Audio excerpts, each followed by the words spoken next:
In competitive gaming culture, Starcraft is revered as the hardest, fastest, and most challenging game. The hardcore players hold it up as a badge of pride. They're the ones who flagellate themselves night after night, fighting viciously to maintain their position on the ladder. They are an elite cast of gamers that are on a constant mission to prove they're better than everyone else. Energy drinks might keep them playing through the wee hours of the night, but the only true nourishment they get is from the tears of their enemies. And a StarCraft player's hunger is not easily sated. Alright, that was a little bit of a ridiculous introduction, wasn't it? Hey guys, welcome to the show. Today I'm introducing a new series of shows about how to improve at StarCraft. Over the next week I'll be going through the nitty-gritty of how to work on each area of the game in isolation. However, in this introduction show today, I'm going to focus more on the mental attitude you need as a player to improve and a couple of common misconceptions. That's actually the reason I opened with this silly intro. I'll be explaining why StarCraft isn't nearly as scary and elite as it's made out to be, and then I'll show that it's actually really simple to improve at StarCraft. Lastly, I'll tell a story about why having GM level drop play might actually be what's holding you back. Even fans who watch a lot of StarCraft but don't play that much are often indoctrinated into this culture of StarCraft is so incredibly hard. And I get that games hold people's hand these days, and in some cases they literally make it impossible to lose. Yet any game with like instant respawn checkpoints literally every 2 meters, I'm looking at you guys. But on the other hand, it's not like StarCraft is just going to take a giant dump on you the moment you start playing. I mean, come on, there's an awesome single-player campaign, as well as a plethora of arcade and co-op missions that all provide great entry points into figuring out the basics of how to play StarCraft in a fun and friendly environment. Also known as an environment where you're not just going to instantly lose if you don't know what's going on. There's a casual setting for a reason if you're a complete beginner to RTS. I can already hear some people saying in response, yeah, sure, the single player is not that challenging, it's a good entry point, but the multiplayer is so different from that, and it is incredibly challenging, PiG. Well, yes, it is. But once you have your fundamentals down, it's not necessarily the craziest thing to leap from knowing how to build units in the campaign and generally move your stuff around into that multiplayer. And that's what I'll be covering in more detail a little bit later. I do want to just quickly say though, if you are one of these crazy people who's like, nah, not interested in the campaign, brand new to RTS, only want to play what the pros are doing, well, I mean, hop on the forums, ask for some advice. If you want to skip the normal learning path and skip the campaign, skip co-op, skip the modes which are a little bit friendlier, you really do need to hop on those forums and ask for a bit of advice. And this is something where I've seen people do this and have players offer to hop in game with them and give them pointers. People link them beginner videos, give them all sorts of great advice tailored specifically to their situation. I think the broad idea though that runs through gaming culture about StarCraft and really misleads people about the nature of the game is actually quite simple. It's that StarCraft is overwhelming, it's that it's complex, it's stressful, and that it constantly punishes you for the smallest mistakes. It's this kind of broad idea that encompasses all of those. And while they all sound kind of accurate, let me break down why, taken at face value, this is not a complete picture of StarCraft. Other games often have a smaller limit on mechanical and strategic options than StarCraft. They kind of limit the number of ways you can improve, at least a little bit more than StarCraft does. Because it's not as obvious what you're screwing up in other games, players often like to live in a fantasy that they're good compared to everyone else. In StarCraft, though, you're constantly aware of how hard it is to make everything work the way you want it to. So players have a much harder time imagining they're amazing compared to everyone else. You constantly see your minerals sitting well up above 1,000 minerals. You know one of your most important goals is to not get supply blocked. Well, hell, you keep getting supply blocked. You're constantly faced with your own shortcomings in StarCraft. I think the moment you start looking to improve and you start paying attention to all these details, all these things you can do better, you start to realize just how bad you are. And this might sound like it's a kind of negative, scary thing, but that's the exact opposite. I think this should actually relax you as a player, because what it tells us is that you don't need to try and improve every little thing that you're doing wrong. You can literally choose any area of the game to improve on, and even just getting a little bit better at that one area will give you a lot more success. I think there's so much choice in how you improve in StarCraft, what you focus on learning and getting better at. So you can actually express yourself not just through your gameplay, but also how you choose to develop your gameplay. What area do you choose to improve as a player? Do you want to become a micro god? Do you want to be a guy that out macros people? Do you want to work on your tactics, your positioning, your drops? There's so many different things you can focus on. Not only that, but everyone's in the same situation, having an insane amount of things that they could do to play better. Even in pro play, this is so clear. I think a kind of general example, which some hardcore people might hate on me for, is the difference between Europeans and Koreans. In general, you're going to see two opposite styles. Europeans tend to play a strategic style, very defensively oriented, where they should win if they play perfectly. On the other hand, Korean players constantly play aggressively. They mix in a lot more rushes that should fail versus perfect play. Yet the Koreans are way more dominant with their much more aggressive styles. And to me, that says, well, the Europeans are constantly making mistakes. And not just them, the Koreans are as well. I think the Koreans are just a little bit quicker to embrace the fact that they're not making those perfect plays nearly as often. And I think what this tells us is if even at the highest levels of play, players can't play a perfect game, is that there is no perfect play for pros. We're all just constantly in a cycle of screwing up our play. We're not trying to reach some invisible barrier where we suddenly become a god. We suddenly become good or respectable at the game. It's this quest to just be better than ourselves. And this is something you constantly face in StarCraft. Over the years, I've seen many players start out one day in bronze and say, one day I want to be diamond, so I'm actually good at the game. And then when they hit diamond, I talk to them again and they say, wow, I'm still really terrible. I just didn't realize how terrible I was before. And this kind of seems like I'm pointing out how pointless it is to improve at StarCraft, but don't get me wrong, that's not what I'm saying. What I'm trying to point out is the opposite. We play on ladder. We try to move up those leagues. We battle our friends in custom games. We play clan matches. We play against our rivals, that guy that keeps cheesing you on ladder. And we use all of these as motivation to press forward. We play super hard. We're super motivated by them. But at the end of the day, it's not necessarily about those results. It's more about just putting one foot in front of the other.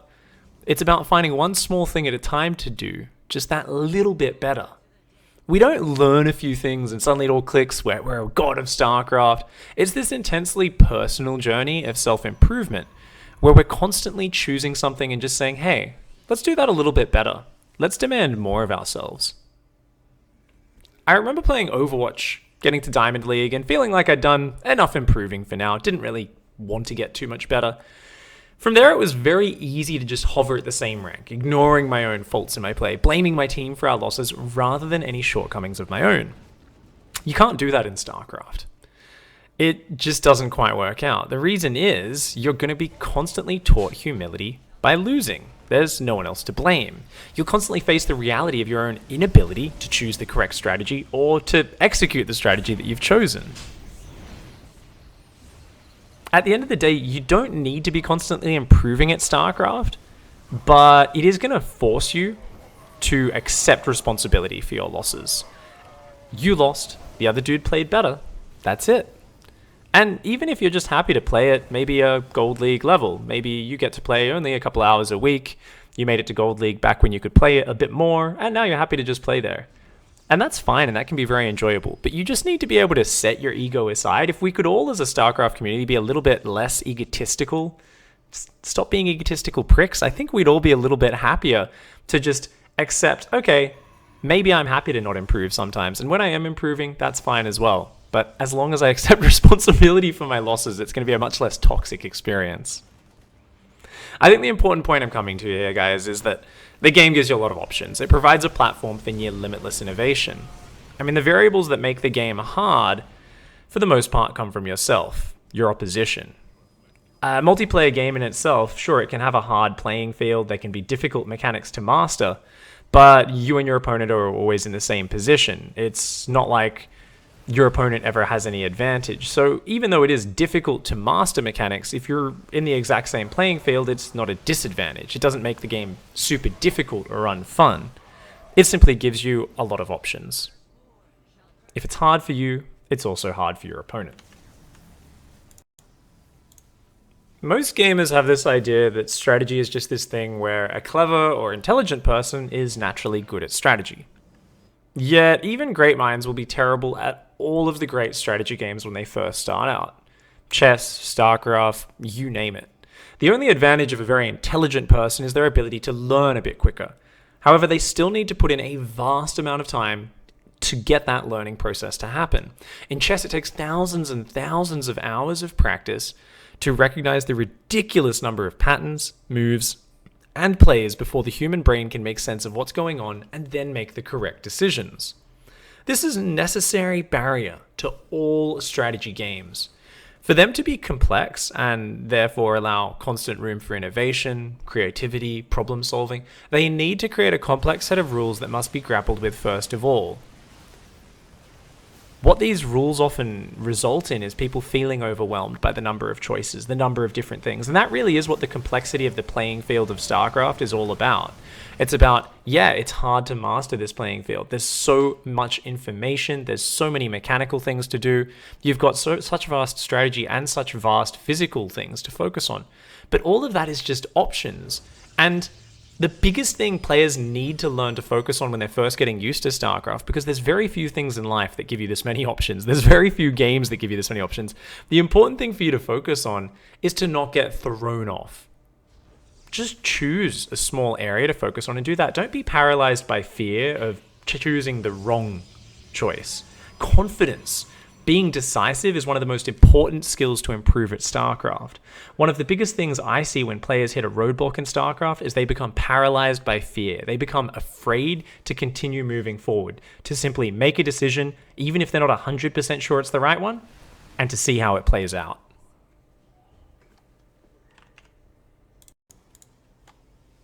I always tell players they should play the styles and strategies that they find entertaining and enjoyable, to express themselves through StarCraft. However, there are some cases where players start to mix up the idea of choosing enjoyable and fun strategies with what is allowing them to win. There's definitely some overlap between winning and fun, right? Winning feels good, it's satisfying and therefore fun. However, sometimes players get so focused on that one area of the game that they're good at, and is therefore giving them wins and making them feel good, that they ignore the other areas. This can lead to a super skilled, a super skewed skill set that really hinders any sort of progress going forward. Let me tell you a story to elucidate what I'm talking about. I was coaching a player the other day. Shout out to you, Triple. He's a Diamond 2 Terran. And I was astounded when I watched him in action. In our first session, he was fighting a Zerg, and it felt like I was watching a live. There were drops flying in from 3 directions at once, always timed out to hit simultaneously. He was overloading the Zerg's APM. He was picking up before his units would die and then re-dropping them elsewhere. He was just inflicting massive damage consistently, and I honestly thought I was being trolled that this guy was supposedly in Diamond League. So I said, well, okay, let's take a look away from these drops. Let's look at his macro. I noticed, okay, there was a couple of mistakes in his macro, but considering how much he was focusing on these drops, this was still pretty damn impressive. His macro, while not great, was okay. I was like, okay, we can work on that a little bit, but still, I don't know how you're only in Diamond League playing like this. This is crazy play. He was just destroying his opponent. He got to double the Zerg's supply. And this is where I said to myself, okay, you can work on his macro a bit, but if he just pushes across the map, this game is so over. It is like ridiculous. Double the Zerg supply in TVZ, come on. All he needs to do is do a bit of half-ass splitting, push onto creep, and he will absolutely destroy the Zerg. Of course, this was immediately followed by him move commanding his entire 80 Marine army onto creep and into speedbanes. I could not believe my eyes. What the hell did I just watch? I was utterly stunned. I couldn't believe a guy with such sick drop control could move command his whole army into Lingbane. I thought maybe it was some freak human error. Then on his next push, he didn't do much better. He still had more supply than the Zerg because he was so far ahead from the early stages.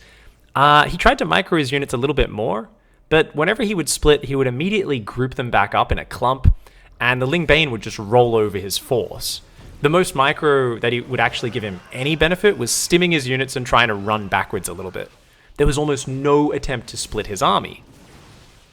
I quickly realized why my student was where he was on ladder. He had worked so hard to improve his drop play. He had perfected his timing and control on them to a high master or maybe even GM level, but his macro was a little bit weak, probably sitting only around diamond level. And most importantly of all, his army control in big fights was somewhere around silver to gold level. This is this rare situation you get where this example is so exaggerated. But you're going to see lesser versions of this in your own play all the time, and every pro player, to one extent or another, has this same problem. Players often just focus too much on the areas they're strong at, and they grow even stronger. There ends up being such a difference between their strengths and weaknesses that they don't want to go back and work on their weak areas because they'll get destroyed on ladder every game whilst they try to bring their other skills up to par. Even though you'll often screw up whenever you're first improving at something new, don't mistake losing a few games with it being unfun.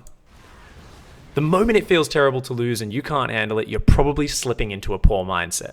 Check your ego before you turn toxic. Accept a few losses when you're first learning anything new, and you'll find very quickly they open up a new, completely different way of winning the game. And the process of learning that and then playing these different styles is one of the most joyful things in Starcraft. It is so damn fun. And in the pursuit of fun, learning new styles is always going to reward you well. All right, let's bring the camera back to me. That's about it for today, guys. It wraps up today's discussion. Hopefully you found this useful, and I hope you're looking forward to the next series of dailies, going through all the little details of how to improve. For now, don't forget to help me protect the ozone layer if you're watching this live or this week, because I am going to be away hiking next week, which means you've got an extra couple of days to send in replays for the iCast Your Freaking Awesome Replays challenge. So as I said, you're helping me protect the ozone layer. The challenge this week is you have to only take 1 gas per base. We're cutting down Vespian emissions by 50% to meet our environmental goals and stop global warming of the Kaprulu sector. Send me in your replays. I played a couple games winning, even with Protoss at high GM, top 50 GM yesterday. I won 2 out of 3 games playing the challenge on ladder, so trust me, you guys can make it work as well. So alright guys, thanks for hanging out. Don't forget to hug a watermelon, kick a walrus, and of course punch a garden gnome in the gonads. I'll see you guys next time. Goodbye and good night.